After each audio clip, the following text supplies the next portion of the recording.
है आपका इस वीडियो में।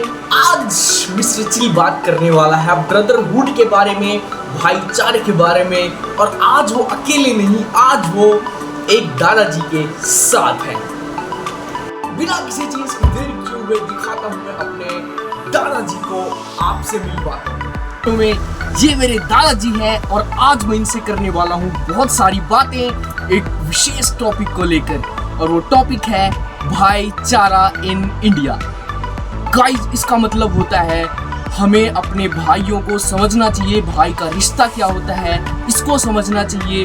और इससे हटकर हमारे बहुत सारे धर्मों को लेकर बहुत सारे विवाद है, तो उनसे कैसे हम भाईचारे को बढ़ावा दे सकते हैं, आज उसी टॉपिक पर हम बात करने वाले हैं। पार्ट 1 में आपका स्वागत है। इसके बाद आने वाला है पार्ट 2, और शायद हो सकता है कि पार्ट 3 भी मैं लेकर आऊं।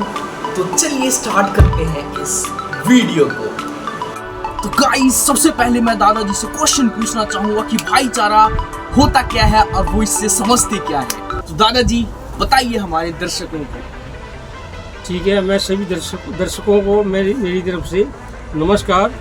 और मैं बेटा रमन का बहुत बहुत शुक्रिया अदा करता हूं कि ये जो मेरे को इतना समझते हैं कि वही मेरे दादाजी हैं, इनका बहुत बहुत सम्मान करता हूं। और बाकी बात आगे ये है कि भाईचारे के बारे में मैं कुछ आपको ऐसी बातें बताता हूं कि जो हमारे पूर्वज समाज के अंदर देखते आए हैं और करते आए हैं। भाईचारा क्या चीज़ होती है?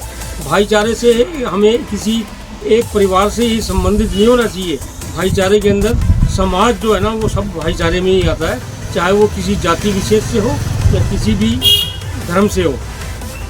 भाईचारा सभी का होता है, सभी से मिलजुल के हम चलें, वही भाईचारा है। हम सुख में और दुख में सभी के साथ मिल के बैठें और शरीक हों, मिलें जुलें, इसी को भाईचारा कहते हैं। और हम उनके काम आएँ, वो हमारे काम आएँ, भाईचारा यही कहता है। हमें कानून से भी हटके मानवता और जो ये मिलजुल के हम जो रहेंगे, सबसे बड़ा यही हमारा धर्म है। और इस धर्म के आधार पे हम अगर दुनिया में रहते हैं तो ये सबसे बड़ा प्यार है हमारा। कानून जो है बाद में है, पहले भाईचारा। अगर हम भाईचारे से मिलजुल के रहते हैं तो हमारे को कानून की भी जरूरत नहीं है। ये मेरा अपना अनुभव है। तो गाइस, आपने सुना कि दादाजी भाईचारे को किस तरह से परिभाषित करते हैं। लेकिन सबके लिए भाईचारा की परिभाषा अलग अलग हो सकती है, लेकिन उसका ऑब्जेक्टिव सिर्फ एक ही हो सकता है जो दादाजी ने बताया। अब बढ़ते हैं हम क्वेश्चन नंबर 2 की तरफ और पूछते हैं उनसे क्वेश्चन। तो दादाजी, आप हमारे दर्शकों को कुछ पुराने युग की बातें बताइए जिसमें कृष्ण की किसी धर्म या तो किसी भी धर्म से रिलेटेड कोई भी बात जो आपकी मेमोरी में हो या आपके एक्सपीरियंस से बहुत जुड़ा हुआ हो, तो उसको हमारे दर्शक के सुनना चाहेंगे। हमारे दर्शक देखिए, हमारे टाइम में भी और हमारे से 100 साल पहले भी और 200 साल पहले भी जो त्रेता युग में भगवान राम का जन्म हुआ था, और भगवान राम के जन्म की जो राम लीलाएँ हैं, राम उनकी जो लीलाएँ हुई थी, और जैसे उन्होंने समाज को उस समय के हिसाब से, त्रेता के हिसाब से संबोधित किया था और वो रहे थे, वो बातें जो हैं हमारे समाज के लिए बहुत ज़रूरी है। जो रामलीलाएँ होती हैं उनका क्या मतलब होता है कि उनका यही मतलब होता है कि हमारी आने वाली नई जनरेशन वो राम के बारे में उनको पता लगे कि राम कौन थे, राम ने क्या क्या, उनमें क्या क्या आदर्श थे।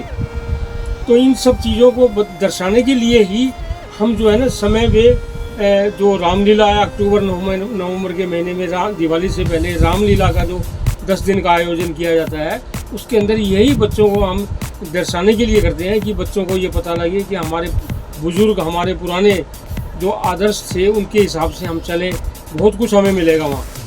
इसीलिए वो दिखाते थे। अब राम के ज़माने में राम ने एक छोटी सी बात, यानी कि माता कैकेयी के छोटी सी एक बात के लिए अयोध्या का राज छोड़ के और जंगल का राज उन्होंने ग्रहण कर लिया था।